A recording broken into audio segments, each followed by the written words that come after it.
Washington शहर के बीचों बीच भीड़-भाड़ वाली गलियों में एक छोटा सा गांव बसा हुआ था। ये एक ऐसी जगह थी जहां कलाकार और सपने देखने वाले लोग इकट्ठा होते थे, पत्थरों वाली गलियों और बदलते मौसमों में प्रेरणा ढूंढते थे। उनके स्टूडियो अक्सर पुरानी इमारतों में छिपे होते थे, पेंट की खुशबू और रचनात्मकता के वादे से भरे होते थे। ये कलाकार, युवा और आशावान अपनी जेब से बड़े सपनों के साथ गांव में आए थे। वो सीखने, बढ़ने और दुनिया पर अपनी छाप छोड़ने आए थे। एक एक ब्रश स्ट्रोक से गांव ने उनका खुले हाथों से स्वागत किया। उनकी ऊर्जा उनके जुनून और समर्पण से भर गई। कलाकारों के लिए इसी स्वर्ग में सू और जॉन्सी की मुलाकात हुई। सू, मेन की एक दयालु और व्यावहारिक लड़की, ऐसे लैंडस्केप्स पेंट करने का सपना देखती थी जो प्रकृति की सुंदरता को दर्शाते हों। जॉन्सी, कैलिफोर्निया की एक तेज तर्रार लड़की, एक दिन एक ऐसी मास्टरपीस पेंट करने की ख्वाहिश रखती थी जो दुनिया को रोक कर देखने पर मजबूर कर दे। कला के प्रति अपने साझा प्यार से एक दूसरे के करीब आकर उन्होंने एक साथ एक छोटा सा स्टूडियो किराए पर लिया, जिसकी खिड़कियां एक आंगन के ऊपर थीं, जहां एक पुरानी आइवी की बेल ईंट की दीवार से चिपकी हुई थी। उनके दिन उनकी रचनात्मक कोशिशों की लय से भरे होते थे। वो पार्क में स्केचिंग करते हुए, एक दूसरे के काम की आलोचना करते हुए और स्ट्रॉन्ग कॉफी के कप पर सपने साझा करते हुए घंटों बिताते थे। उनकी दोस्ती उनकी खिड़की के बाहर आइवी की तरह हर बीतते मौसम के साथ मजबूत होती गई। वो सिर्फ रूममेट्स से बढ़कर थीं। वो एक दूसरे की हमदर्द थीं, हर एक दूसरे के लिए ताकत और प्रेरणा का स्रोत थी। जैसे ही शहर में सर्दी आई, गांव की संकरी गलियों में एक ठंडी हवा चली। अपने साथ एक ऐसी बीमारी लेकर आई जिसने कलाकारों के बेफिक्र जीवन पर एक साया डाल दिया। निमोनिया, वो इसे कहते थे, एक खामोश और अदृश्य दुश्मन जो बिना किसी चेतावनी के हमला करता था। ये उनके घरों में घुस गया, अपने साथ बुखार और निराशा लेकर आया। जॉन्सी अपने जीवंत स्वभाव और नाजुक शरीर के साथ बीमारी का शिकार हो गई। वो अपने बिस्तर पर लेटी हुई थी। उसके आमतौर पर गुलाबी गाल अब पीले और खींचे हुए थे। उसकी सांसें उथली और कठिन थीं। सू, उसका दिल चिंता से भारी, अपने दोस्त को देख रही थी। उसके लैंडस्केप्स के सपने उसके डर के सामने फीके पड़ रहे थे। जैसे जैसे दिन रात में बदलते गए, जॉन्सी की हालत बिगड़ती गई।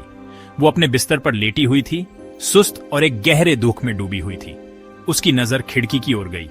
पुरानी आइवी की बेल पर टिकी हुई थी, जो ईंट की दीवार से मजबूती से चिपकी हुई थी। इसके पत्ते, जो कभी चमकीले हरे थे, अब मुरझाए और भूरे हो गए थे। धीरे धीरे सर्दी की बेरहम पकड़ के आगे झुक रहे थे। सू, उसने फुसफुसाते हुए कहा। उसकी आवाज कमजोर और कर्कश थी। जब उस बेल से आखिरी पत्ता गिर जाएगा तो मैं भी चली जाऊंगी। मैं इसे कई दिनों से जानती हूं। सू, अपने दोस्त के शब्दों पर उसका दिल टूट रहा था। उसके साथ तर्क करने की कोशिश की। जॉन्सी प्यारी, उसने विनती की, ये बस बेकार की बातें हैं।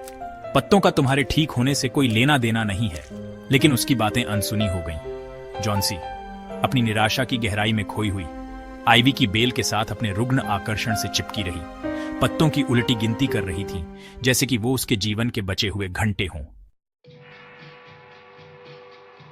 भाग 5। आशा की एक किरण। बेहरमन का दृढ़ संकल्प। नीचे एक मंद रोशनी वाले स्टूडियो में बेहरमन रहता था, एक बूढ़ा कलाकार। वो एक खुरदरा और निंदक आदमी था। उसकी मास्टरपीस पेंट करने के सपने बहुत पहले ही फीके पड़ गए थे। उनकी जगह जीवन में अपने हालात के प्रति एक कड़वी रेजिग्नेशन ने ले ली थी। वो अपने दिन सस्ती विस्की पीने और पेंट करने के लिए अच्छे सब्जेक्ट्स की कमी के बारे में शिकायत करने में बिताता था। जब सू, व्याकुल और हताश, ने उसे जॉन्सी के भ्रम और उसकी घटती आशा के बारे में बताया, तो बूढ़े आदमी के कठोर दिल में करुणा जैसी किसी चीज की एक झिलमिलाहट हुई। उसने इस विचार का उपहास किया, युवाओं की मूर्खता के बारे में बड़बड़ाते हुए।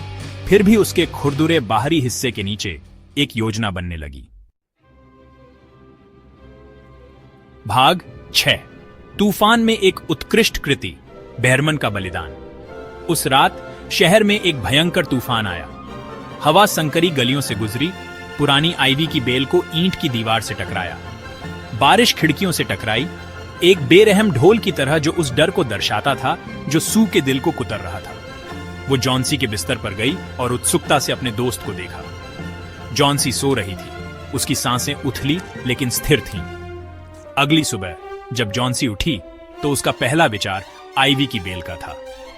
वो कमजोर होकर खिड़की की ओर मुड़ी। उसे जो देखने की उम्मीद थी उससे डर रही थी। उसे आश्चर्य हुआ, एक पत्ता बचा हुआ था, बेल से मजबूती से चिपका हुआ था।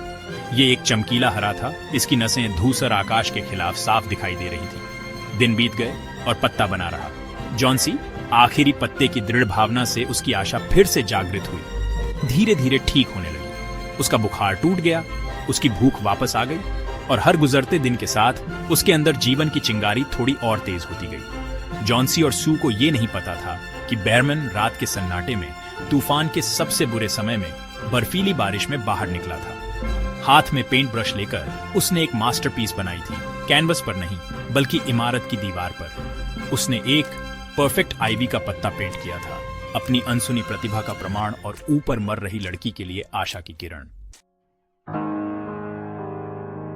भाग 7। बेहतरी की ओर एक मोड़, जॉन्सी का पुनरुत्थान। जैसे जैसे जॉन्सी मजबूत होती गई, उन्हें खबर मिली कि बेरमन बीमार पड़ गया है और उसे अस्पताल ले जाया गया है। उन्होंने कहा कि उसे निमोनिया हो गया था और उसकी हालत गंभीर थी। सू, उसका दिल कृतज्ञता और भय के मिश्रण से भारी, ने जॉन्सी के साथ खबर साझा की। वो एक प्यारा बूढ़ा आदमी था, जॉन्सी ने धीरे से कहा। उसकी आंखों में जीवन के लिए एक नई प्रशंसा चमक रही थी। उसने मेरे लिए वो आखिरी पत्ता वहां पेंट किया था, है ना? उसने मेरी जान बचाई। बेहरमन, खुरदुरा बूढ़ा कलाकार जिसने बहुत पहले अपने सपनों को छोड़ दिया था, कुछ दिनों बाद मर गया। उसने एक विरासत छोड़ी, एक भव्य मास्टरपीस के रूप में नहीं, बल्कि एक जीवन बचाने के लिए अपनी कला का उपयोग करने के निस्वार्थ कार्य में। भाग 8। कला की उपचार शक्ति, एक नया दृष्टिकोण। जॉन्सी पूरी तरह से ठीक हो गई। वो अपने ईजल पर वापस आ गई। उसकी आत्मा नए सिरे से जागृत हुई। उसकी आंखें जीवन की कीमतीता और चंगा करने और प्रेरित करने के लिए कला की शक्ति के लिए खुल गईं। अनुभव ने उसे बदल दिया था, उसके युवा निंदक के किनारों को नरम कर दिया था और उसकी जगह करुणा के एक गहरे कुएं ने ले ली थी।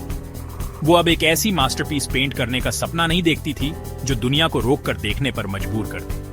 इसके बजाय उसने अपना दिल रोजमर्रा के जीवन की साधारण सुंदरता को पकड़ने में लगा दिया।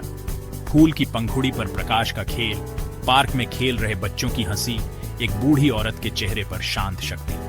उसके पेंटिंग्स जीवन के लिए उसकी नई प्रशंसा से ओतप्रोत भावनाओं की एक ऐसी गहराई के साथ प्रतिध्वनित हुई जो पहले अनुपस्थित थी। भाग 9। निष्कर्ष, आशा की विरासत। आखिरी पत्ते की कहानी गांव में एक किंवदंती बन गई, एक याद दिलाने वाली कि सबसे अंधेरे समय में भी सबसे अप्रत्याशित जगहों पर आशा खिल सकती है।